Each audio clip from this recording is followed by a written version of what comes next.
Gojo की कब्र। ये कब्र चित्र है दोस्तों।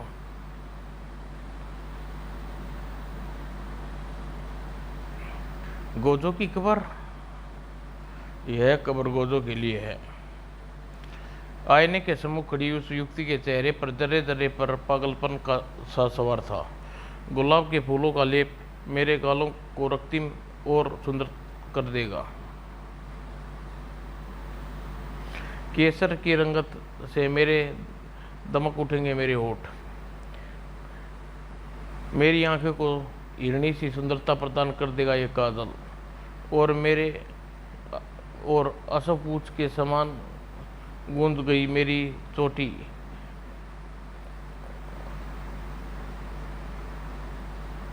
नहीं, मुझे कोई चीज़ सुंदर नहीं बना सकती। मैं कभी सुंदर नहीं दिख सकती, मैं कभी नहीं। गुलाब सा उफवंट केसर काजल सबसे नफरत है मुझे। पागलों के समान सौंदर्य प्रदान की उन वस्तुओं को अपने चेहरे पर थोपती चली गई। हाँ हाँ, तुम मुझे सुंदर नहीं बना सकते, मगर मुझे बदसूरत तो बना सकते हो। सहसा हिंसक भाव आ गए युवती के चेहरे पर। मुझे सबसे नफरत है, मुझे खुद से नफरत है। हाँ हाँ हाँ।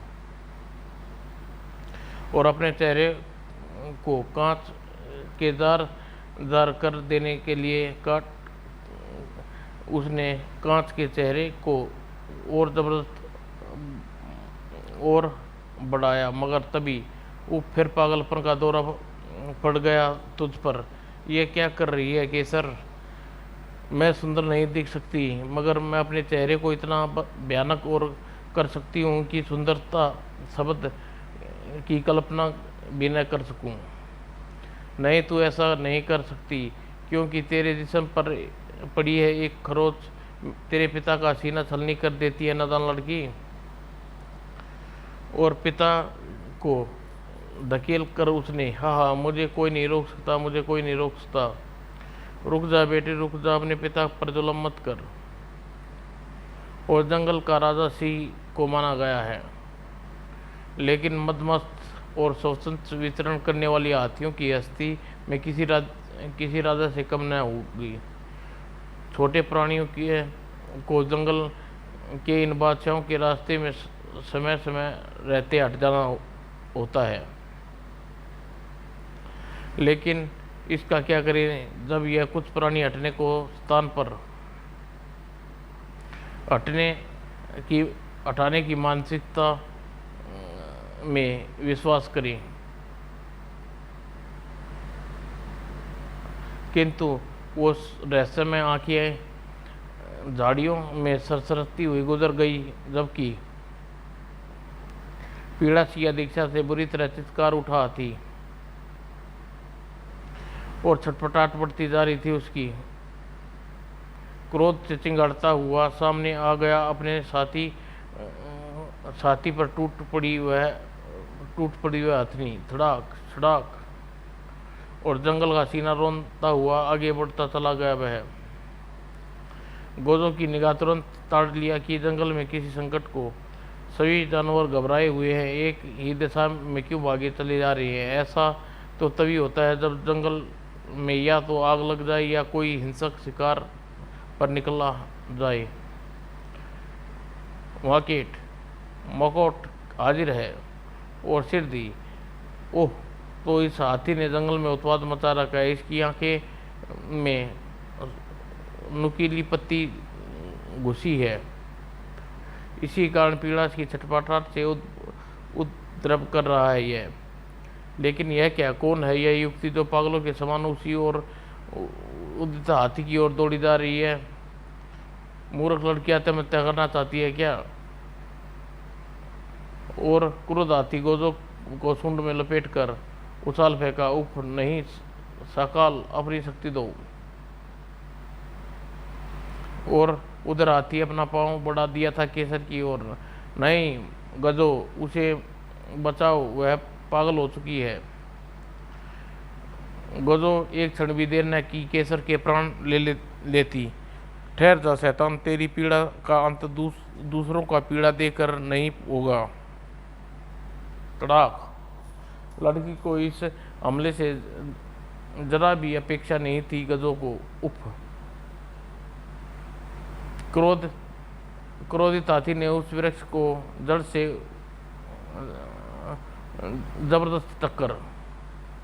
और लड़की वृक्ष के नीचे से हट जाओ। गजो पागल हो गई है, ये इस वक्त यह किसी का कुछ नहीं सुनेगी, मुझे छोड़ दो। गजो अपनी संपूर्ण शक्ति एकत्रित कर वृक्ष को हाथी की ओर उछाल दिया। हाथी का क्रोध तब तक शांत नहीं होगा जब तक इसकी पीड़ा का अंत नहीं हो जाता। और गजो ने आगे बढ़कर एक झटके के साथ हाथी की आंख में नुकीली पत्ती फंसे फांस को निकाल फेंकी। फांस निकलते ही वह शांत हो गया, लेकिन उसकी यह आंख पूरी तरह घायल हो चुकी है। यह नुकीली पत्ती जमीन से 1 फुट ऊंची होती है। ये हाथी की आंख में कैसे धंस गई? और ये हाथी एक टांग में ये बेल कहाँ से आ लपटी गई? सकाल जरा इन रहस्य का पता लगाने की कोशिश करो। हाथी के पद चिन्हों की मदद से वह स्थान तुम सिरदी पहुँच जाओगे जहाँ इस हाथी के साथ दुर्घटना हुई है।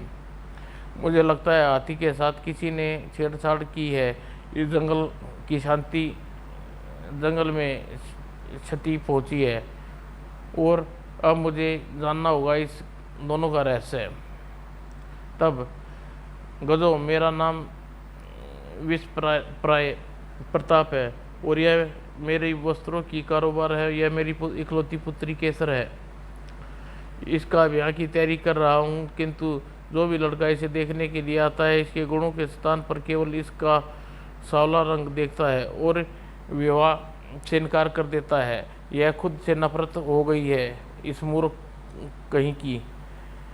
आज यह नुकीली कांच से अपने चेहरे पर प्रखचे उड़ा देती और जीते जी मार देती। मुझे भी अपनी छाती से चिपका कर पाला है मैंने इसे। गजो, इस समझाओ, सुंदरता केवल सूरत से नहीं होती, सीरत की असली सुंदरता होती है।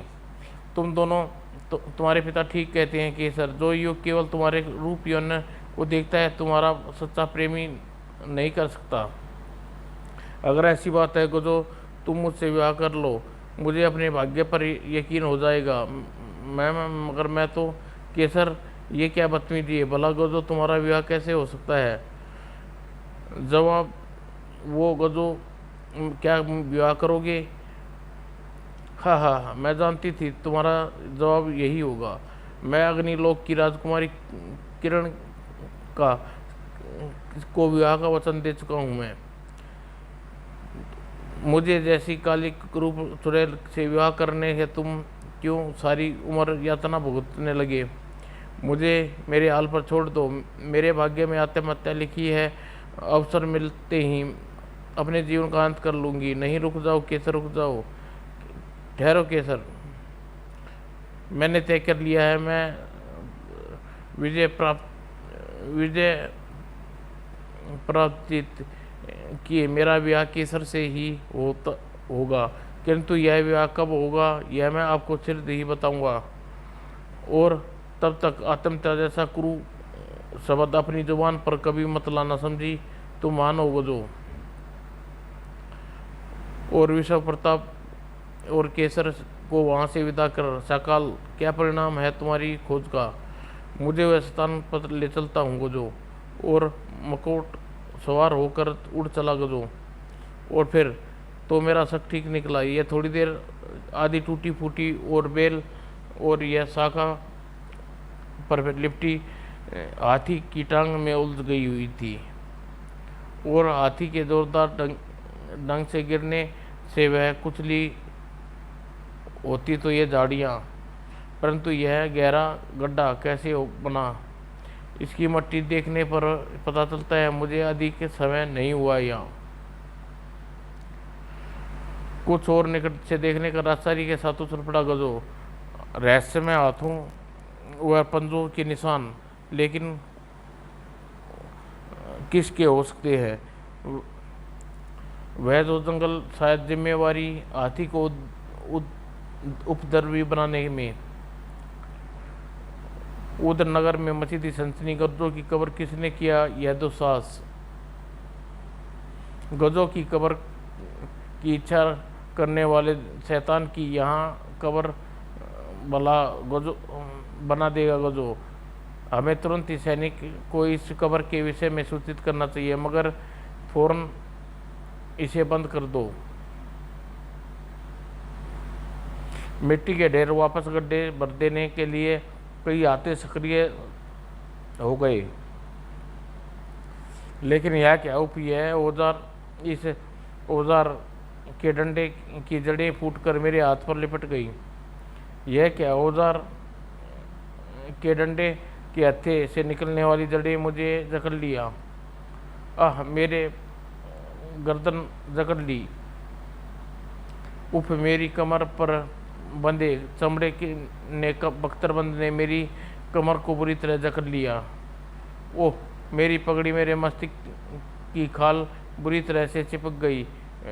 तेज धार शस्त्र मेरे मस्तिष्क में घुसी जा रही है। ओह, मेरे पाँव पर जैसे कोई नुकीले दांतों से चबा रहा है।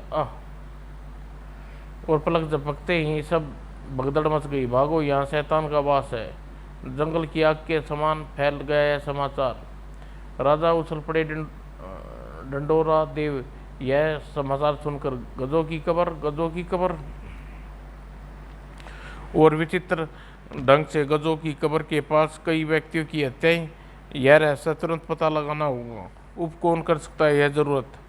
मगर गजो खुद कहाँ है? यह इस रहस्य का सिर्फ वही पता लगा सकता है। मैं ऋषि तपस्मुखी को आश्रम में गजों को फौरन बुलाता हूँ और सैनिकों तुरंत ही उस कब्र को भरने के लिए व्यवस्था की जाए। हम स्वयं वहाँ जाएंगे। और सकल द्वारा गजों को मिली एक सनसनी क्या कब्र और विचित्र ढंग से निर्मित हत्याएं। उधर सैनिकों द्वारा दस्ता डिंडोरादेव के साथ गजों की बनाई उस खाली कब्र भरने वहाँ पहुँचा। भर दो इस गड्ढे को। लेकिन यह क्या? यह घोड़ों की लगाम स्वयं ही चलने के कारण मुझे लिपट गई। ओह महाराज, मुझे बचाइए। ओह, यह तलवार तो मुझे बंधन काटने होंगे, लेकिन बच न सका सारथी। और पल भर में चीख गूंज उठी। वह अति विचित्र। दूसरे पल, उफ, यह क्या? वो लगाम से घुटने के साथ ही रथ से जुते घोड़े भी दम और अनियंत्रण होकर भाग पड़े। नहीं, मेरा दम घुटने रहा है, मेरे पाँव को अपनी पूरी शक्ति से दबा रहा है। मगर महाराज के प्राण संकट में है। रथ हमारी ओर दौड़ा चला रहा है, भागो। लेकिन इससे पूर्व वह भीड़ को कुचलता हुआ आगे बढ़ता चला जाता रथ है। गजो, आपके साथ हाथ स्वतंत्र है महाराज। तलवार से उन खूनी शाखाओं को काटने की चेष्टा कीजिए। और रथ को घोड़े गिरने से गजों ने झपट पड़ा राजा डिंडोरादेव की ओर। यह कैसा करिश्मा है? रथ के पहिए काट की छत सब जीवित शाखाएं कैसे फूट पड़ी। लेकिन जल्दी कीजिए महाराज, रथ से कूद जाइए। गजों मेरे पाँव जैसे उन्हें कोई कुचल रहा है। गजों ने खींचकर उतार दी महाराज डिंडोरादेव की जूतियाँ, चमड़े की जूतियाँ। और चमड़े की जूतियाँ महाराज के पाँव में बुरी तरह जकड़े हुए थी। गजो बचो, ये खूनी शाखाएं अब तुम्हें दबोचने के लिए आगे बढ़ रही हैं। और इसी पल तड़प उठा गजो। उप, मेरा चमड़े का कमरबंद अचानक कसना शुरू हो गया है, इसे तुरंत खोलना होगा। और जूतियाँ उतार कर फेंक दी गजो ने। उप, ये जूतियाँ तो पिचास की तरह खून पीने लगी हैं। तो क्या सिर्फ कांट और चमड़े की वस्तुएं ही कर्तृत्व जीवित होकर ये आक्रमण कर रही हैं? मगर कैसे, क्यों? और दूसरे बल चीख पड़ा गजो। अपने पास चमड़े और काठ की वस्तुएं दूर कर दो, इन चीज़ें के दूर हट जाओ। आखिर क्या रहस्य है इन चीज़ों का जीवित हो जाने का? और वे जुट गए सैनिकों की मदद के लिए। ये शाखाएं मुझे अपने गिरफ्त में ले, मुझे हर पल सावधान रहना होगा। और तुम, ओह, ये वो कब्र है जो मेरी मृत्यु की इच्छा रखने वाले किसी शैतान ने मेरे लिए बनाई है। सकाल, जरा मेरी आंखों को अपनी दृष्टि दो। ओह, यह एक गड्ढे को तैयार वैसे ही रहस्य पंजे के निशान मौजूद है जहाँ जंगल में पहले देख चुका हूँ। इसका मतलब यह हुआ कि हाथी के साथ हुई दुर्घटना में इस शैतान का हाथ है। और उफ, कब्र में गूंज उठा एक भयानक स्वर। इस कब्र मैंने तेरे लिए तैयार की है गजो। सकाल, मुझे शक्ति दो और इस गड्ढे में विपरीत दिशा में खींच रखो। और गजो ने खुद कब्र में गिरने से रोका और अपने शारीरिक श्रम करना पड़ा। गजो, हम भी आ रहे हैं तुम्हारी मदद को। नहीं, कोई और आगे न बढ़े, कब्र के शैतान को खुद निपटना चाहता हूँ। संपूर्ण शक्ति लगा दी गजो ने उस शाखाओं को खींचने में, और अचानक आश्चर्यजनक रह गया अपना प्रत्येक उपस्थित व्यक्ति। गजो, बाहर लाकर आकार मुझे तेरी कब्र में पहुंचा सकता हूं, क्योंकि पृथ्वी पर मेरा उद्देश्य तेरी मौत है और अपने उद्देश्य को अवश्य सफल होगा। जीवनता, पृथ्वी पर इसका उद्देश्य मेरी मौत, और ये भी उन्हीं शैतानों में से है एक है जो पिछले दिनों मेरे लिए संकट बनकर मुझ पर और एकाएक गायब हो गई। दूसरी ओर कहीं गूंज रहा था जगन्या का अट्ठाहट।